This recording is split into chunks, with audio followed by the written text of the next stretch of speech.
Assalamualaikum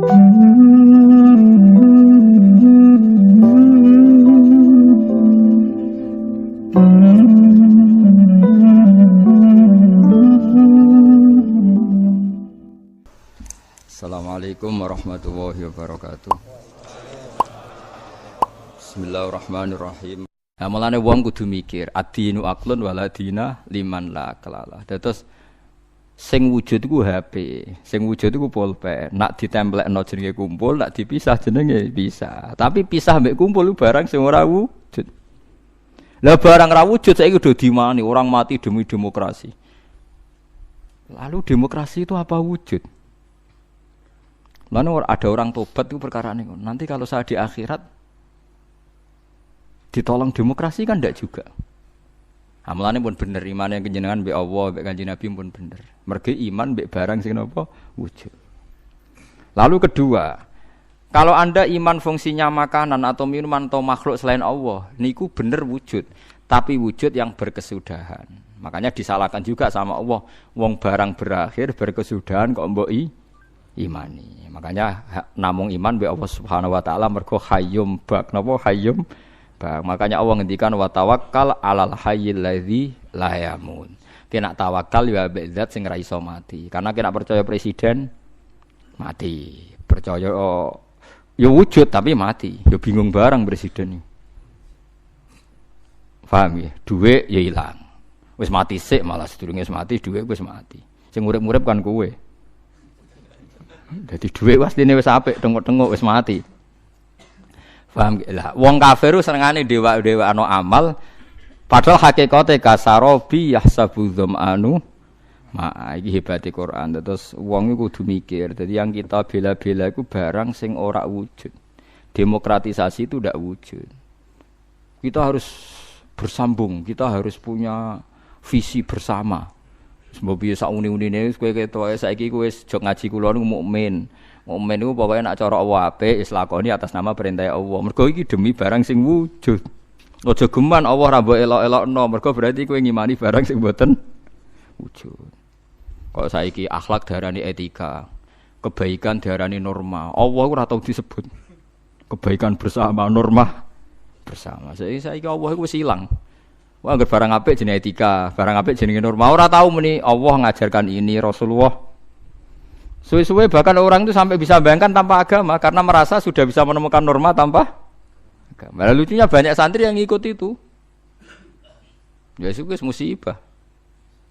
Musibah tenan niku. Iku berarti dekne imane koyo wong kafir. Kasarobi asabu dzamanu napa? Ma hatta idza ja'u lam yajidu tenan ketika dibela-bela nanti di akhirat demokrasi itu udah ada. Sing ana Allah nyalahno kowe. Sing ana malaikat mungkar nakir, malaikat malik nyalahno kowe. Nah, makanya sekarang dilatih iman itu dimulai dari sesuatu sing bener-bener wujud. Liyane iku amrun nisbiyun, nggih amrun napa? Nisbiyun to amrun i'tibariyun. Iku mau kal istima' wal iftira. Amun saya paham ya, terus etika, norma, demokratisasi tidak sesuatu yang wujud. Iku ahwal. Ahwal itu ora iso nulung kowe. Mulane syarat iso nulung sesuatu ini harus napa wujud. Lah setelah sama-sama wujud, sekarang makhluk itu ya wujud, tapi wujud yang bisa berkesudahan sehingga tidak bisa diimani. Paham gitu terus niki sindirane pangeran. Terus nomor kalih, uang nak wis salah iku koyok peteng sing tumpo-tumpo. Peteng tumpo-tumpo niku ngeri manjen. Kula niku duwe cerita niki kisah nyata. Ada seorang bakul mie tenan. Nggih nate mondok ya santri, wis pokoke saleh lah, gak tau zina wong. Ya ora tau tenan. Niku cerita kula. Bener jenengan Gus, dolim itu mendorong kedzaliman. Kula ora saleh-saleh wong ning kutha iku ya melok dolim. Jadi ketika dulu Keramat Tungkak ditutup, pertama lokalisasi terbesar di Asia Tenggara ditutup itu Keramat Tungkak dulu. Sekarang jadi Islamic Center. Dulu era Sutioso. Terus akhir-akhir ini ada Doli, era yang sekarang wali kota perempuan itu. Itu tidak yang pertama sebenarnya. Yang pertama itu dulu Keramat Tungkak nopo? Jakarta. Ketika Sutioso gubernur itu kan saya Mbak. Karena dia kenal Yusuf Qaradawi. Saya itu karena ikut kenal anaknya Yusuf Qaradawi dulu ketika nerjemah Fiqh Zakat itu. Makanya Fiqh Zakat diterjemah itu yang biayai pemerintahan apa? DKI apa? Jakarta. Itu terus sekarang di Jawa Timur ditutup Doli itu. Itu lucu kejadiannya itu. Bakul mie itu janggal. Jadi karena di situ ada lokalisasi, supir taksi ya bisa nganterkan orangnya. Bakul mie ya laris mie-nya. Bakul pulsa ya lain. Padahal orang-orang ini tidak orang pesina. Sesuai dia mikir. Buarang apa itu tutup mikir. Waduh pasar pun tak. Lu ke atas tuh berwajib. Lah itu lucunya. Lah itu kedzaliman. Bayangkan kalau kedzaliman itu sudah jadi sistem ekonomi.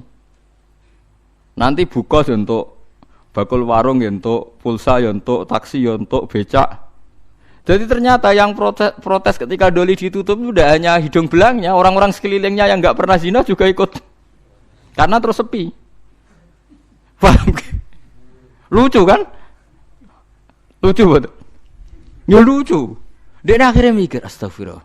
Lalu santri elek tenan, kalau nanti ikut menyesal, mereka terus tokonya sepi. Nah zulumat tuh begitu. Kalau kadung zulumat pasti menarik zulumat-zulumat yang lain. Karena yang tidak ikut-ikut ya jadi ikut kan. Begitu juga sebaliknya kebaikan juga gitu. Misalnya Wali Songo tutup. Wah itu travel pariwisata juga pusing. Pebisnis Wali Songo juga pusing. Tukang parkir kawasan situ. Jadi andikan Indonesia itu pemerintahnya Wahabi. Terus Wali Songo ditutup. Itu yang protes juga mulai tukang parkir, bakul mie, warung dan sebagainya. Sama seperti nasibnya Doli. Artinya kebaikan yang membawa efek ekonomi, keburukan juga bawa efek. Masalahnya kalau tidak ada ulama, tidak ada yang menjelaskan kebaikan atau keburukan ini sama-sama jalan. Nah, itu makanya ini pentingnya zakat, ya, pentingnya zakat. Andai kan tidak ada zakat itu habis kita. Kulo nu jandi konco akrab kulo nggih sering dikei dhuwit piyambake. Nate cerita kulo, Gus kulo niku tiyang Lamongan, mergawe teng Jakarta. Jadi warung kulo warung Lamongan. Niku nak sing jajan mulai jam 4, jam isak niku tesih normal lah Gus. Kadang ibu-ibu ya normal. Tapi yang mulai jam kalih dalu Gus. Wah niku jarang Gus wong normal. Wis kuwi agar husnudzon wong apik. Husnudzon piye lho Gus? Ngrayune ning ngarepku. Transaksine ning ngarepku. Meksa husnudzon ku ora iso. Dekne santri. Lah dhuwit niku ya tak go mesli adik kula sing mondok. Iku hukume piye Gus? Dadi jam 4 normal, tapi anggar jam 2 ke atas gak normal. Ya tak guyoni. Ya nek kowe pancen santri tenan jam 2 tutup. Wah, pas rame Gus. Repot. Dadi tapi kayak aja sok suci dhewe. Padha ae di semua bisnis gitu.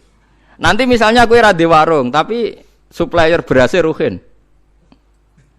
Mustafa supplier rotine padha ae tetep.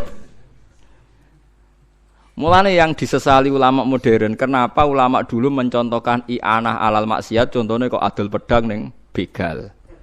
Paham nggih? Padha wae adol pulsa ning hidung belang dienggo selingkuh. Nggih mboten? Mulane ana ulama modern kritik, ulama dhisik piye to nyontokno nulung wong dolim kok amen adol pedang. Lah masih wong dolim nek ora mbok adoli sego, lemes ya ora iso munggah padha wae to nggih. Berarti sing dosa ya adol sego, adol pulsa. Ya padha, adol alat bangunan padha. Wong terus do mojok ning gubuk lek. Padha wae kabeh nak donya ku padha wae kabeh. Lah iya mulane iki kan cerita wong fala tuzakku anfusakum wa alamu bimanita. Mulane wajib zakat karena kita itu tidak pernah mungkin kita tidak pernah maksiat langsung, tapi efek dari perilaku kita, sistem kita. Kulo nu duwe santri supir bis. Niku riyen sering ditulisi semoga sampai ke tempat tujuan tak kon nyoplok aja dosa tulisan iki. Iku nak sing separuh bis iku ape maling utawa ape ning gone prostitusi. Apa menake donga semoga kabul kajate. Ala repot. Wis ora usah ngono. Kowe nak pancen niat ndongakno ngene semoga yang baik kesampaian. Ape. Atek sok suci semoga kabul apa? Berarti sing maling ya kabul kajate, sing kepengin tempat maksiat kabul kajate. Lha iku pangeran. Dadi zulumat itu ada. Makanya Syekh Abdul Qadir Al-Jilani sing kondange Sultanul Auliya. Kula berkali-kali fatwa tengene majlisul ilmi. Syekh Abdul Qadir yang alimnya begitu terkenal ketua wali mawon bingung ngadepi fenomena itu. Sampai beliau punya fatwa masyhur tuh. Kula apal takbir itu. Kula nganti sakniki jek apal. Fal halal halalu hukmin la halalu ainin. Mergo nak ain ora iso halal 100%. Sampai beliau berani bertahu ain ora iso halal 100%. Fal halal halalu hukmin la halalu ainin. Kalau masih ingat betul takbirnya beliau di kitab Al-Hunyah li Thalibi Thariqil Haqq. Itu satu-satunya kitab beliau paling populer. Saya punya banyak kitab beliau tapi paling dipakai ulama seluruh dunia gini ku. Al-Hunyah li Thalibi Thariqil Haqq. Fal halal halalu hukmin la halalu ainin. Yang namanya halal itu hanya hukumnya indallah, tapi ainnya ndak akan halal. Lah kok halal bi? Misalnya kita jadi supir, sono wong dagang kan ya, bayar normal, ape adol pecel ning Bringharjo normal. Engko wong sing ape riba, ape ngantor ning lembaga riba dosa. Sing ape ngantor ning nggon prostitusi dosa. Sing ape ngantor ning mangkal copetane dosa. Tapi karena kita nyupir pokoknya anggaran sing bayar ya berangkat. Lah itu fal halal halalu hukmin, kita nerima uang itu halal karena secara hukum. Tapi kalau ain dong copet misalnya bayar kue nganggo uang hasil copet, tuku pulsa dari uang hasil copet. Lah sing adol pulsa santri go salam tempel mbek kiai ini, ayo. Ndak usah munafik. Ini kalau ainnya ndak bisa tetap. Bisa ayo, sakit mboten? Ndak bisa. Kalau ainnya pasti bulet mun. Warung e padha. Wong soleh marung mangan nggo kekuatan salat. Nak wong dolim roken guyu kan paham lah itu. Dia cerdas, keterangan ngono cerdas, cepet paham dan itu. Ayo santri tuku pulsa, gus silaturahim, pengumuman ngaji. Nak wong tukang selingkuh, terus hukumnya adol pulsa piye? Oh cek riyen Gus, jadi adol pulsa yang santri dan kepentingannya benar boleh beli di sini.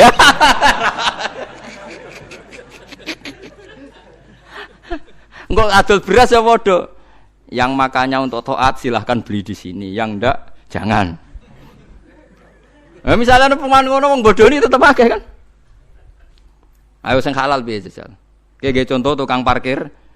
Lah engko nak misalnya wong selingkuh, oh ayam mergo mobil sing jogo. Berarti ke melok memberi kontribusi ayame. Nggih mboten. Kena kabeh.